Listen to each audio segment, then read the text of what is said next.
हाँ हेलो, कहाँ बाना? घरे बानी। अरे जल्दी आओ ना।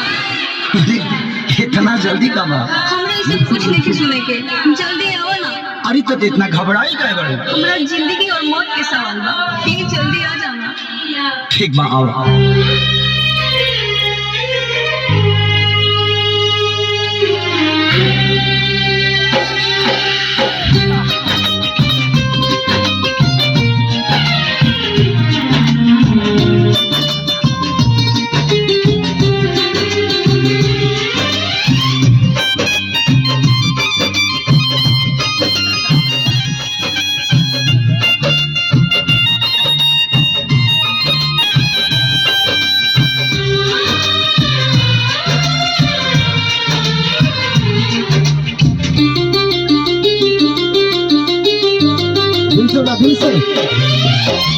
पागल के भइल बाटे, पागल के भाषा आज हमरा पता चल प्रेम की भाषा।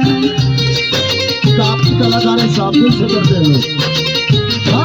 हाँ पागल के भइल बाटे, पागल के भाषा आज हमरा पता चल प्रेम के भाषा। रोते रोते मिले हमसे मिले हमसे आयल बड़ी हमार जान आज हरदी से आयल बड़ी हमार जान आज हरदी से आयल बड़ी। ये मोहब्बत का शब्द, ये मोहब्बत इसी तरीके से होता है और रियल करते लोग जो दिल देता है वो मोहब्बत में समझा है साहब। ध्यान रखें।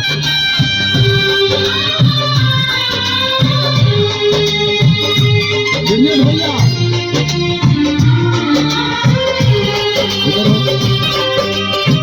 घर परिवार देख खोजत होई जा हतिया कमुड़ी थके रोवा तारी एही जा।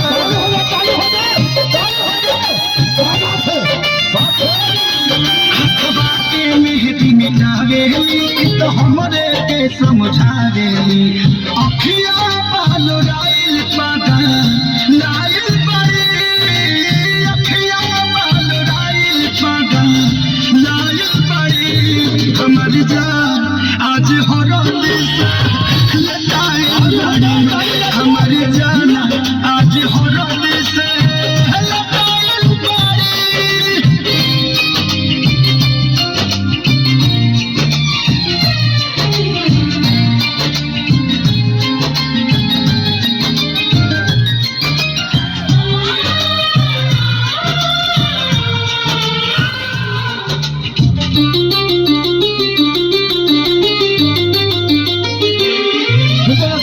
रोया से इनका घर बना के पाता प्यार के मतलब रब जिया जुए बुझाता। ये मोहब्बत का मतलब भैया जिसके आंखों में पानी आ गया है। हम इनका से तनिको खफा नहीं थी काहे की जन बेवफा नहीं थी अखिलेश के खेसारी खाती भुलायल बड़ी अखिलेश के खेसारी खाती भुलायल बड़ी हमर जान आज हरद से लटाइल बड़ी हमर जान आज हरद से लटाइल बड़ी। ए जान, हम तो के छोड़ के ना जाए। सुना कुर्बानी के नाम ही तो प्यार होला और प्रेमी से बढ़ के परिवार होला। सबके इज्जत के बात में जान तोहरे चले के परी चल। एक बार जोरदार ताली हो जाए, ताली हो जाए। ये जो हीरोइन आपके आप में बड़ा सुपर